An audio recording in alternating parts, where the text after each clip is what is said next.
Kompas Petang kembali. Ketua Komisi Pemberantasan Korupsi atau KPK, Setio Budianto menyebutkan bahwa rencana pemanggilan saksi dalam dugaan korupsi proyek kereta cepat Jakarta-Bandung atau WUSH masih ditelaah secara internal oleh lembaga itu. Ia mengatakan pihaknya masih melakukan pengecekan untuk memastikan langkah lanjutan dalam penanganan perkara dugaan korupsi tersebut, termasuk dalam menentukan pihak-pihak yang nantinya dimintai keterangan.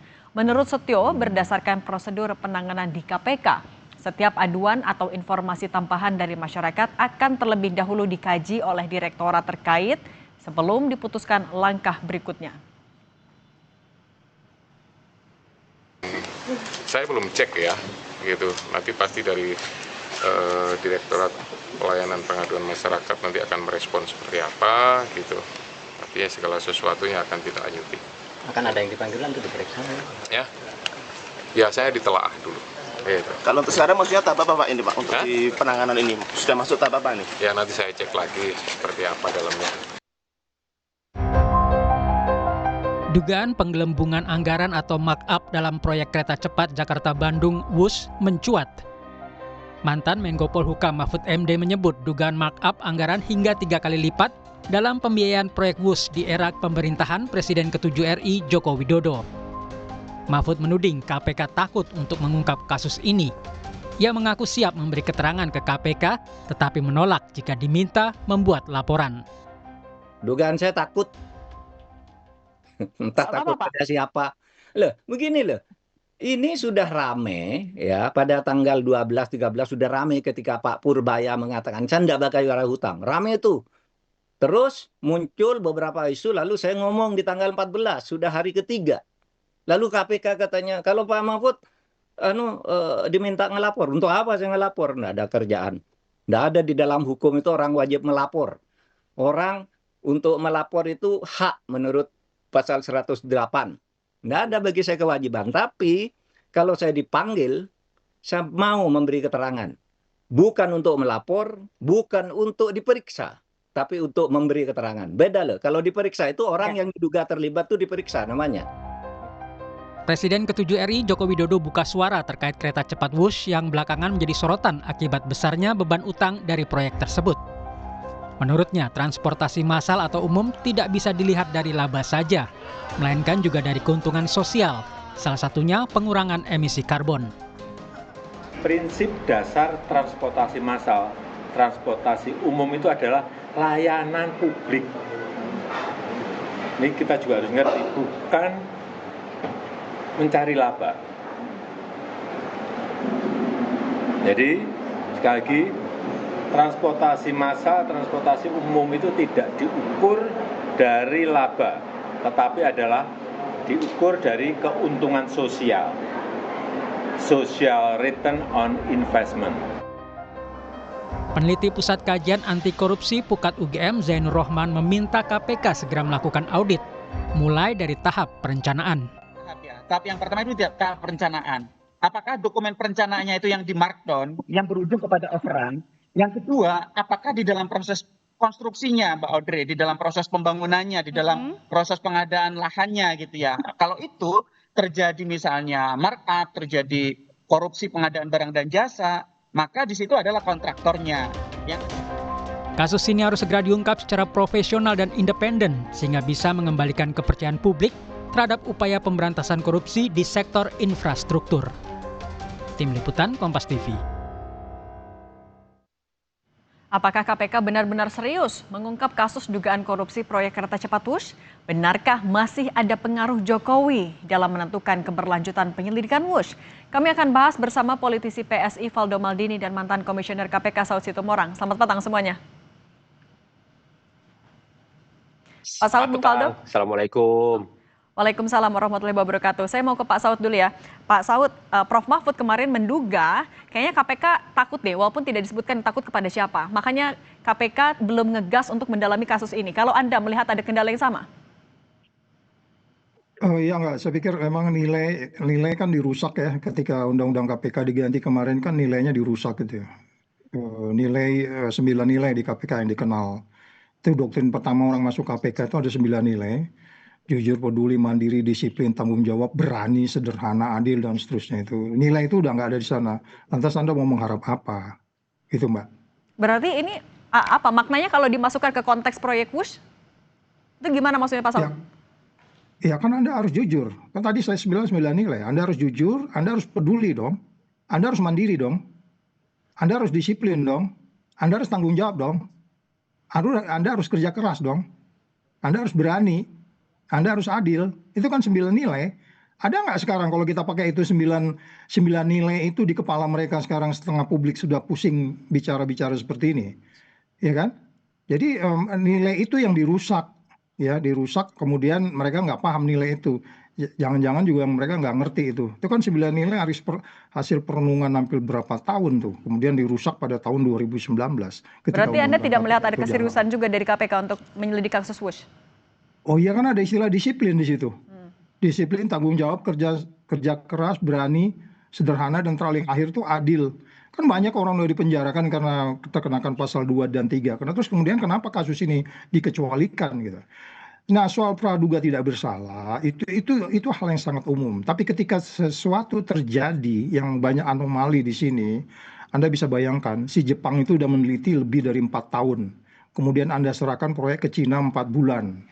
Tolong jelaskan sama saya. 4 tahun menggambar titik-titik di mana rawan, di mana titik-titik yang diperlukan penekanan geodesi dan seterusnya. Kemudian itu selesai dalam tempo 4 bulan. Sementara konsultannya dari Amerika itu hanya memberikan 3 lembar rekomendasi gitu. Itu anomali-anomali yang menurut saya, ketika Anda bicara tindak pidana, itu namanya actus reus dan mens rea. Actus reus, mens rea itu niatnya, actus reusnya bukti-bukti niat jahat itu. Nah, itu yang paling penting, sehingga kalau kemudian Oke. Kalau dari Bung Faldo, Anda kan juga pernah duduk di kursi eksekutif sebagai staf sus di Istana. Kemudian juga sekarang termasuk dalam partai politik yang ada di koalisi. Ketika kasus atau proyek WUSH ini jadi polemik, termasuk diduga adanya kasus markup, penyelewengan, dan lain-lain. Tanggapan Anda seperti apa? Ya, Mbak Cindy, Pak Saud, semoga sehat. Kami kira yang juga nggak kalah jauh lebih penting, Mbak Cindy, bahwa KPK pasti bekerja sesuai dengan SOP-nya. Ya, dengan kritikan yang Pak Saud sampaikan tadi, kami kira semoga mempercepat juga apa yang terjadi. Karena kita sama-sama tahu soal korupsi ini kan kita tidak bisa tolerir. Itu yang pertama, Mbak.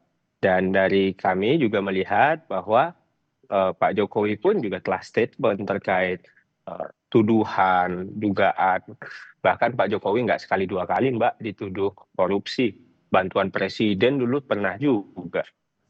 Bansos juga pernah Pak Jokowi mah, kalau soal dituduh ya, apalagi sampai hari ini. Tapi karena korupsi adalah tindak pidana, kami kira itu merupakan ada aturan koridor hukumnya yang sama-sama kita hormati di Republik ini. Yang pertama, Mbak. Nah, yang kedua, bicara soal isu, bicara soal perkembangannya, debat-debat teknokratis pasti bisa kita lakukan gitu. Tadi Pak Saud bicara soal kajian, visibility studies, bicara soal partnernya gitu.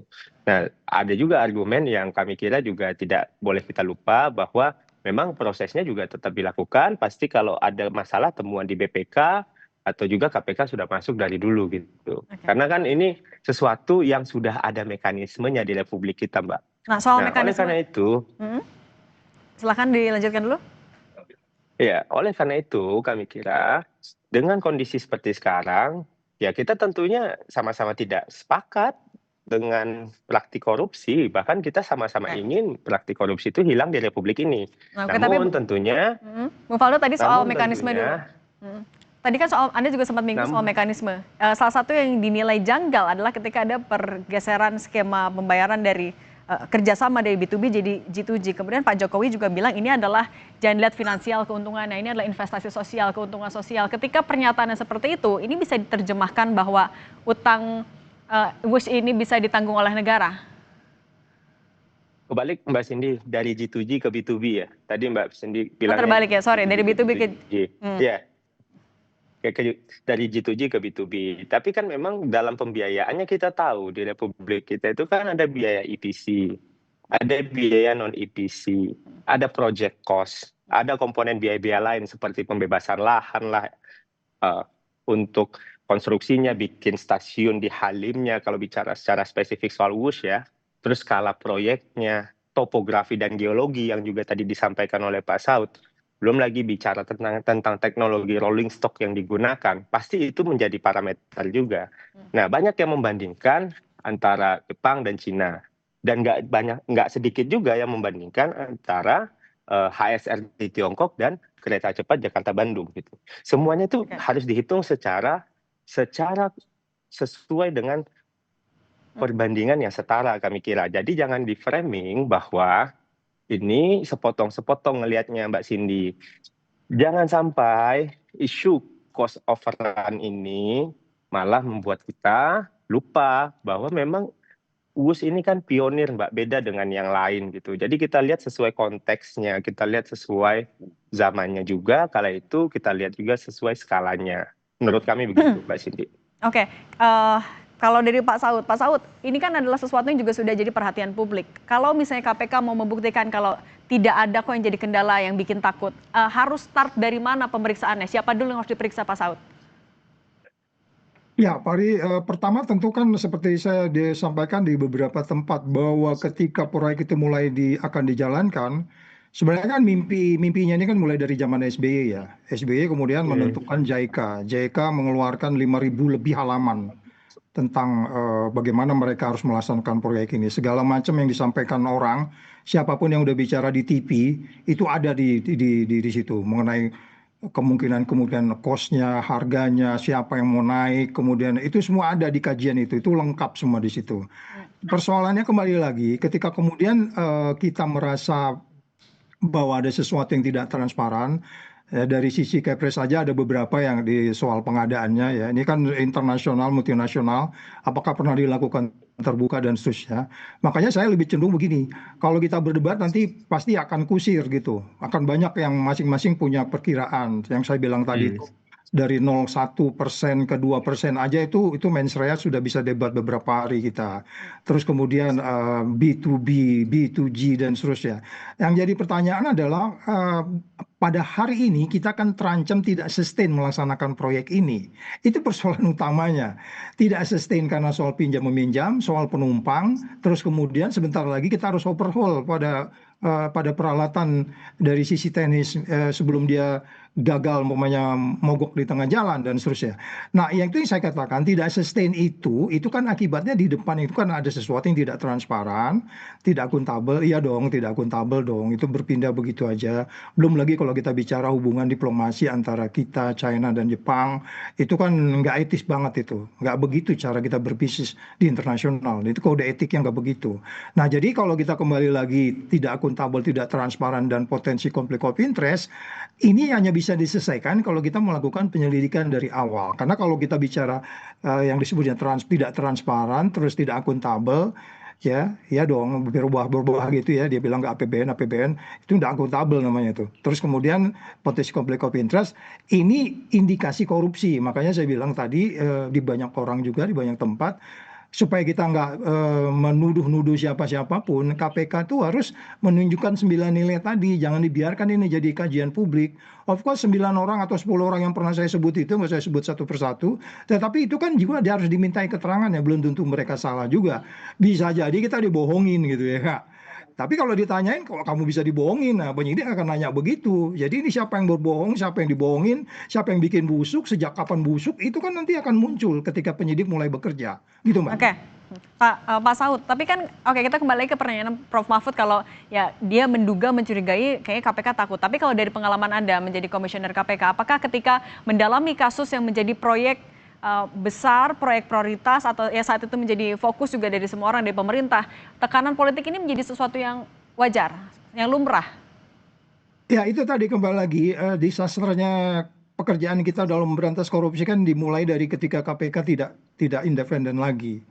Yang saya bilang 9 nilai tadi itu, mereka bahkan menjadi sebagai sebuah organisasi yang di dalam bisnis as usual pemberantasan korupsi. Itu yang kita sebut kenapa kemudian mengambil contoh beberapa kasus yang lampau, sedangkan kita begitu independen saja masih ada cerita-cerita Pak Agus yang kemudian di bluffing untuk kemudian menghentikan kasus. Yang hari ini mungkin mereka nggak diminta menghentikan kasus, cuman mereka tidak menggunakan imajinasinya bahwa dia seindependen yang diminta oleh rakyat, yang diminta oleh undang-undang. Katakanlah undang-undang yang sekarang mereka pakai. Undang-undang yang sekarang aja kalau mereka pakai, kalau mereka paham bahwa mereka digaji untuk memberantas korupsi, which is itu tidak boleh membiarkan karena kasus ini sudah menarik perhatian orang banyak ya. Ini dan untuk menyelamatkan muka kita jadi bukan kita menyelamatkan muka orang per orang, 10 orang atau berapa orang pun. Tapi kan di dalam undang-undang pasal 2 Tipikor itu di situ mengatakan barang siapa. Kata awalnya itu barang siapa yang melanggar dan membuat negara rugi. Nah barang siapanya itu kita nggak menunjuk siapapun, tapi penyidik harus menggunakan imajinasinya untuk pelajari itu. Saya paham mereka mengerti dan jangan-jangan mereka udah bekerja juga. Dulu juga kita biasa begitu, diam-diam tahu-tahu kemudian bikin penyelidikan dan penyidikan. Mudah-mudahan seperti itu, Mbak. Nah itu Bung Faldo, tapi kalau sepengetahuan Anda Pak Jokowi juga sebenarnya tahu tidak sih soal dugaan pembengkakan biaya WUS ini yang kalau kabarnya kan diduga bisa sampai 3 kali lipat. Ya, saya kira mudah-mudahan apa yang disampaikan Pak Saud itu juga sampai ke teman-teman KPK ya, bahwa ya untuk soal korupsi kita sama-sama pengen ngelawan korupsi, Mbak Cindy. Tapi yang nggak kalah jauh lebih penting, bicara soal WUS ini tentunya ijtihadnya Pak Jokowi kala itu memang ada pilihan yang tersedia antara G2G dengan adanya aset sebagai kolateral dengan skema B2B, yaitu skemanya ya bahasa gampangnya kerjasama bareng atau joint venture. Nah tentunya pasti ada pro dan kontranya, dan kala itu yang dipilih adalah China. Saya percaya ketika tadi Pak Saud bicara soal mekanisme pengadaan, silakan dicek aja, kita juga pengen tahu mekanismenya gimana kala itu, karena kan ada 4 entitas setahu saya yang terlibat dalam proyek ini. Tapi Anda melihat ada kejanggalan juga nggak, Bung Faldo, ketika kami kira mengawal? Bicara soal Pak Jokowi itu berangkat dari wali kota Solo ya Mbak Cindy, dan beliau adalah orang yang ngerti soal good governance pastinya. Jujur aja, kalau Mbak ingat waktu itu pelantikan Pak Jokowi di tahun 2019, pidato pertamanya itu soal tata kelola birokrasi yang bersih dan rapi. Nah tentunya beliau sampai ke lapangan juga tahu. Namun karena kan isu ini tidak lagi menjadi isu teknokratis kami kira, malah menjadi isu politik, perdebatannya banyak di level politik. Nah perdebatan di level politik seperti ini kami kira tetap perlu disertai dengan pilihan-pilihan dan diksi-diksi teknokratis. Kenapa? Karena jangan sampai isu WUS ini yang sekarang dan antara sedang melakukan proses renegosiasi hutang, kan restrukturisasi hutang itu kan bukan dosa Mbak, itu hutangnya di stretch, tenor diperpanjang, sehingga ruang fiskal perusahaannya tetap bisa jalan. Ini kan upaya untuk menyelamatkan ada gitu loh, dan belum tentu juga ini akan menjadi kegagalan. Kenapa? Karena ini transportasi publik yang tadi Mbak Cindy bilang juga, bahwa ini untuk masyarakat, untuk rakyat. Sekali lagi Mbak Cindy, soal korupsi kita sama-sama sepakat jangan sampai ada, gimana caranya itu bisa kita basmi, tapi yang nggak kalah jauh lebih penting adalah gimana caranya biar proyek pembangunan transportasi publik untuk rakyat itu bisa tercapai. Oke, Pak Saud, singkat saja penegasan artinya kalau KPK membuktikan kalau serius dan berani dalam mengungkap kasus ini, siapa yang pertama harus dimintai keterangan? Ya, lihat saja ide pertama, saya membayangkan ketika serah terima antara Pak SBY ke Pak Jokowi ya. Mas Joko tolong lanjutin dan proyek ini, karena itu udah 4 tahun itu Mbak. Penelitian JICA itu 4 tahun, itu nggak gampang itu 4 tahun, nggak mungkin. Saya pikir itu pasti salah satu pesan yang dia sampaikan. Nah kemudian kenapa itu berubah, kan ada banyak dialog nih di depan ini. Dialog-dialog itu nanti yang akan muncul di penyidik, sebenarnya niat jahatnya di mana sehingga kemudian terjadi potensi tindak pidana korupsi, dalam hal ini kerugian negara. Jadi kalau KPK memahami apa yang mereka harus lakukan dari awal, nah mereka sudah pasti tahu, dan mereka selalu melihat dari kalau kita bicara pelanggaran undang-undang di pasal 23 itu kan yang dimaksud dengan undang-undang itu apa, pengadaan barang terjadi pergantian dan seterusnya. Oke, sesuai judul kita juga ujian nyali untuk KPK mengungkap dugaan kasus korupsi WUS. Terima kasih Pak Saud Situmorang dan Bung Faldo Maldini sudah berbagi bersama kami. Sehat selalu. Terima kasih. Sehat selalu.